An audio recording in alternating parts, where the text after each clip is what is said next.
కాపరా చెరువు ఏదైతే సుమారు 35 కోట్లతోటి వాయిస్ గట్టిగా చెప్పండి. 35 కోట్లతోటి డెవలప్మెంట్ చెరువుది లాస్ట్ కనీసం 35-40 ఏళ్ళ సంది పెండింగ్ ఉన్న ఈ యొక్క చెరువుని రేవంత్ రెడ్డి గారు మాకు ఇవ్వడం చాలా గొప్ప. సీఎం గారికి మేము మళ్ళీ ఒకసారి థ్యాంక్స్ చెప్తా ఉన్నాను. ఇంతకుముందు కూడా థ్యాంక్స్ చెప్పడం జరిగింది. ముఖ్యంగా ఈ యొక్క చెరువే కాదు, మీకు నల్ల చెరువు ఉప్పల్లో, అలాగనే నాచారంలో హెచ్ఎంటీ చెరువు, అలాగనే మళ్ళీ రామంతపూర్లో పెద్ద చెరువు, ఇట్లా 4 చెరువులు ఇవ్వడం జరిగింది. సుమారు 150 కోట్లు, అంటే ఒక 10-20 అటు ఇటు అయినా 150 కోట్లతోటి ఈరోజు ఈ డెవలప్మెంట్ ప్రోగ్రామ్ స్టార్ట్ జరిగింది. అలాగనే ముఖ్యంగా ఇవి కాకుండా నేను 100 బెడ్ హాస్పిటల్ తేవడం జరిగింది. అది బీఆర్ఎస్ పార్టీ కేసీఆర్ కావడం, ఆ రోజుల్లో కేసీఆర్ హరీష్ అని ఇవ్వడం జరిగింది. దాన్ని ఫౌండేషన్ వేసి ఇప్పుడు అది కూడా స్టార్ట్ అవుతూ ఉంది. లేకపోతే రోడ్లు, డ్రైన్లు, అలానే మెయిన్ బీటీ రోడ్స్, ఇట్లాంటివన్నీ సుమారు దగ్గర 500 కోట్ల పైన 2.5 ఇయర్స్లో వర్కులు తేవడం జరిగింది. నేను అందరి దగ్గర కూడా ప్రతి ఆఫీస్ తిరిగి కష్టపడుతూ అందరి రిక్వెస్ట్ చేస్తూ దండం పెట్టుకుంటూ తిరిగి చేస్తూ ఉన్నాను. Being a BRS party opposition MLA ఉన్నా ఆ రోజులలో మా ఫ్యామిలీ అంతా కాంగ్రెస్ పార్టీ ఉండి మేమందరం, నేను కూడా 14లో నిలబడి కాంగ్రెస్ పార్టీ నుంచి ఓడిపోవడం జరిగింది. అంతకుముందు మన మున్సిపల్ చైర్మన్ ఉండే ఇక్కడ కాపరాకి, అలాగనే ఎమ్మెల్యే ఉండే, మళ్ళీ పోతే టీటీడీ బోర్డు మెంబర్ కూడా ఉండే. ఇవన్నీ కూడా ఈరోజు మాకు ఉపయోగపడుతుంది. మేము ఆపోజిషన్ ఎమ్మెల్యే ఉన్నా కూడా, కానీ సీఎం గారు ఆపోజిషన్ ఎమ్మెల్యే ఉన్నా కూడా మాకు హెల్ప్ చేస్తుందంటే చాలా మామూలు మాట కాదు.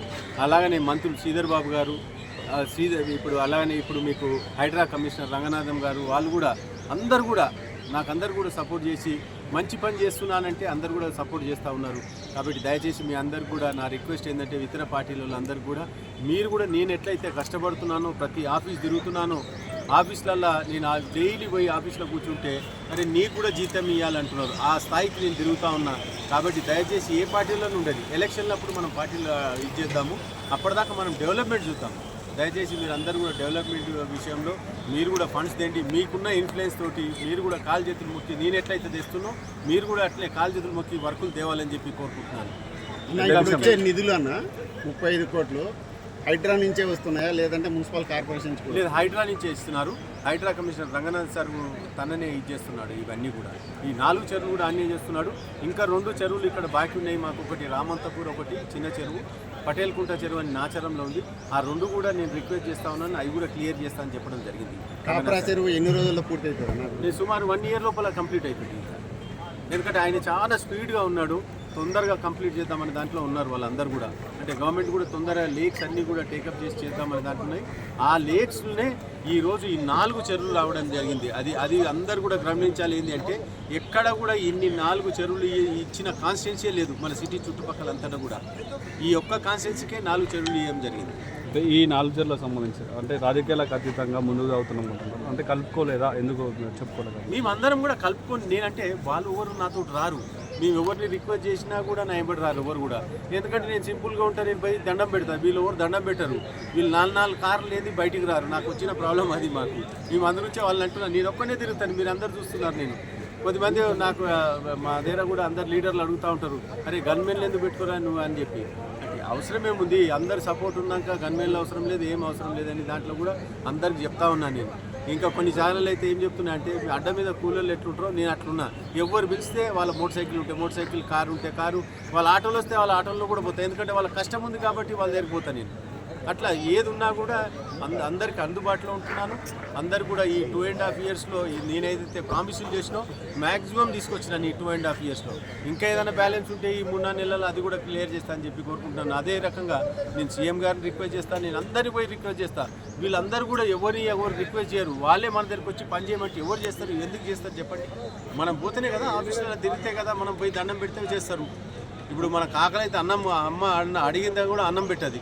అదే రకంగా ఇవి ఆఫీసర్లు కానీ లీడర్లు కానీ అట్లనే వాళ్ళు కూడా అట్లే ఉన్నారు. ఎందుకంటే మనం అడిగితేనే వాళ్ళు చేస్తారు. ఏ పార్టీ లీడర్స్ కూడా పోయి అడగడం లేదు. దయచేసి మీరు అందరూ అడగాలని చెప్పి కోరుకుంటున్నాను.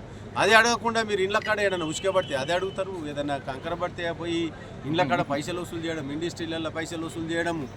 సీఎం రిలీఫ్ ఫండ్ ఇస్తే కూడా చెక్ ఇస్తే 10,000 ఇవ్వండి, చెక్ ఇవ్వడం లేదు. ఈరోజు ఎంత అన్యాయం అంటే, ఎంత కష్టాలలో ఉండి సీఎం రిలీఫ్ ఫండ్ వస్తుంది, వాళ్ళ దగ్గర కూడా 10,000 తీసుకుంటారు.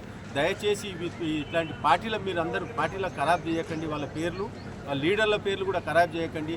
వారు ఏదైనా ఉంటే డైరెక్ట్ అన్నానండి, కానీ మీ సొంతంగా మీరు మీ లీడర్లు ఖరాబ్ చేసుకోకండి అని చెప్పి కోరుకుంటున్నాను. అయితే ఈ అధికార పార్టీలో లేకపోయినప్పటికీ 4 చెరువులు ఇప్పుడు ఈ హయాం జరగబోతున్నది. సో దాని గురించి ఏమని చెప్పదలుచుకున్నారు? ఇంకా మొన్నటి వరకు అంటే గత ప్రభుత్వం ఏ చెరువు కూడా డెవలప్మెంట్ నోచుకోలేదు, ఇప్పుడు అవుతుంది. దానిపైన ఏం చెప్తారు? ఇప్పుడు డెఫినెట్గా అంటే నేను అందరి దగ్గర తిరిగి ఈ చెరువుల మీద కాన్సన్ట్రేట్ చేసిన నేను ఎందుకు చేసిన అంటే, ఈ ప్రజలు ఇవి కోరుకుంటున్నారు. వాళ్ళు ఏంది, చెరువులు మంచిగా ఉంటే ఇక్కడ గ్రౌండ్ వాటర్ ఉంటుంది, నీట్నెస్ ఉంటుంది, డ్రైనేజ్ సపరేట్ పోతుంది, స్టామ్ వాటర్ డ్రైన్ ఏమో స్ట్రైట్గా చెర్లకు వస్తున్నాయి. మీరు ఇక్కడ చూస్తున్నారు, చెర్లపల్లి చెర్ల కూడా చేపలు ఉన్నాయి, అలాగనే కాపురా చెరువులో కూడా చేపలు ఉన్నాయి. వేరే చెరువులలో చేపలు లేవు సిటీలో నాకు తెలిసిన కాడికి. ఈ రోజు కూడా గంగపుత్రులు ఇక్కడి నుంచి చేపలు పట్టుకొని తిరుగుతూ ఉన్నారు. కాబట్టి ఇవన్నీ ఆలోచన చేసుకునే నేను సీఎం గారిని కోరడం జరిగింది, మంత్రిని శ్రీధర్ బాబు గారిని, వీళ్ళందరినీ రిక్వెస్ట్ చేసుకొని తీసుకొస్తా ఉన్నాను. ఈ రోజు జరిగిన భూమి పూజకు పెద్ద ఎత్తున జనాలు తరలి వచ్చారు. ఇదే మీ బల ప్రదర్శన, జనాలు వచ్చారు. అట్లా ఏం లేదు, నేను అందరినీ కూడా రిక్వెస్ట్ చేయడం జరిగింది. నేను ఇతర పార్టీల్లో కూడా చెప్పిన, మీరు కూడా రండి అంటే వాళ్ళు భయపడి వాళ్ళే వస్తలేరు. నేను అన్ని కాలనీస్ వాళ్ళకి అందరికీ కూడా ఫ్యామిలీస్తో రండి సార్, మీరు అందరూ కూడా మనం మంచిగా ఇక్కడ ప్రోగ్రామ్ చేసుకుందామనే ఉద్దేశంతో ఈరోజు ఈ ప్రోగ్రామ్ చేయడం జరిగింది.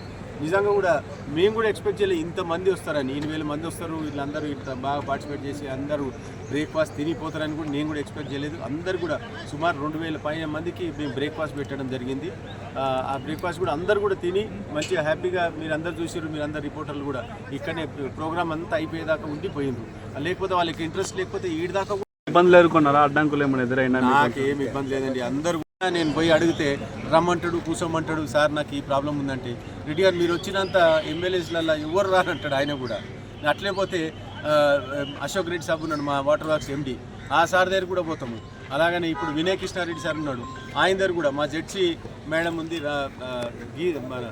రాధికా గుప్తా గారు, వాళ్ళు కూడా నాకు మంచి సపోర్ట్ చేయడం జరుగుతూ ఉంది. వాళ్ళని కూడా పోయి నేను రిక్వెస్ట్ చేసి పని చేసుకుంటా, కానీ నేను వాళ్ళని ఎప్పుడు కూడా సతాయించలేను. ఇవి ఎవరిని కూడా నాకేదో పని కావాలి, లేకపోతే ఆ బిల్డింగ్ ఏదైనా కావాలి, ఇట్లాంటి ఏది కూడా అడగలేను. ఓన్లీ నా కాన్స్టిట్యున్సీ డెవలప్మెంట్ గురించి అడుగుతా, అదే పని చేస్తున్నాను. ఈరోజు జరిగిన కార్యక్రమాన్ని ఆపాలని పెద్ద ఎత్తున ఒత్తిడి చేసినట్టు కూడా కొన్ని ఆరోపణలు వస్తున్నాయి. అంటే డెఫినెట్గా వాళ్ళందరూ కూడా ఆపాలని చాలా మటుకు చూస్తే నేను శ్రీధర్ బాబు గారిని యాక్చువల్గా నేను లాస్ట్ ఒక 10 days కిందనే పోయి కలిసినాను. సార్ ఇట్లా ఉన్నది సార్, మీరు తమరు ఫౌండేషన్కి రండి సార్, లేకపోతే అంటే శ్రీధర్ బాబు గారు ఏమన్నా అంటే, అది నాకు చాలా బిజీగా ఉన్నాను నేను, మీరు చేసుకోండి, మీకు అందరు కూడా మంచిగా ఉన్నారు కదా, అందరూ మీ అన్న కూడా కాంగ్రెస్ పార్టీ ఉండే కదా, నువ్వు చేసుకో, ఏం ప్రాబ్లం లేదన్నాడు. దాని తర్వాత నేను హైడ్రా కమిషనర్ గారిని కలవడం జరిగింది. తనని అడిగితే చేసుకోన్నాడు, కానీ మళ్ళీ వీళ్ళందరూ ఫోన్ చేసే వరకు వాళ్ళు నిన్న చేయొద్దని చెప్పింది. చేయొద్దంటే కమిషనర్ గారు కూడా మాకు చేయొద్దు, ఇన్ని అన్ని టెంట్లు తీసేయాలి, ఏది పెట్టొద్దు అన్నారు. మళ్ళీ నేను శ్రీధర్ బాబు సార్ దగ్గర పోయి అడిగినాను, సార్ గిట్టుందంటే నేను ఆల్రెడీ చెప్పినా కదా అని చెప్పి మళ్ళీ హైడ్రా కమిషనర్ గారు చెప్పడం జరిగింది. ఏ లేకున్నా కూడా ఏమైనా పనులు ఉంటే ఎమ్మెల్యేస్ కొద్దిగా పార్టీలు తీసేయండి, ఎలక్షన్లో అప్పుడు పార్టీలు చూద్దాం, కానీ ఏదైనా ఉంటే డెవలప్మెంట్ విషయంలో గవర్నమెంట్ ఎక్కడ కూడా వెనకపోదు అని చెప్పి ఇమీడియట్గా హైడ్రా కమిషనర్ ఫోన్ చేసి చెప్పిండు, వాళ్ళు ఏదన్నా చేసుకోనియండి, మీరు కూడా వాళ్ళకి సపోర్ట్ చేయండి అని చెప్పిండు. అందుగురించి ఈరోజు అందరూ పోలీస్ కానీ హైడ్రా వాళ్ళు కానీ అందరూ కూడా అఫీషియల్స్ కానీ మున్సిపల్ వాళ్ళు కానీ అందరూ కూడా సపోర్ట్ చేయడం జరిగింది ఈరోజు. ఎందుకు లేకపోతే ఇంత పెద్ద సక్సెస్ కాదు, గవర్నమెంట్ సపోర్ట్ చేయండి సక్సెసే కాదు. ఎందుకంటే వాళ్ళే కదా మెయిన్ రూలర్స్, వాళ్ళు ఉంటారు కాబట్టి. వాళ్ళు వద్దనుకుంటే ఈడ ఒక కుర్చీ కూడా ఉండదు, మాకు తెలుసు అవన్నీ. కాబట్టి వాళ్ళందరూ కూడా సపోర్ట్ చేసినందుకు వాళ్ళందరూ కూడా థ్యాంక్స్ చెప్తున్నారు.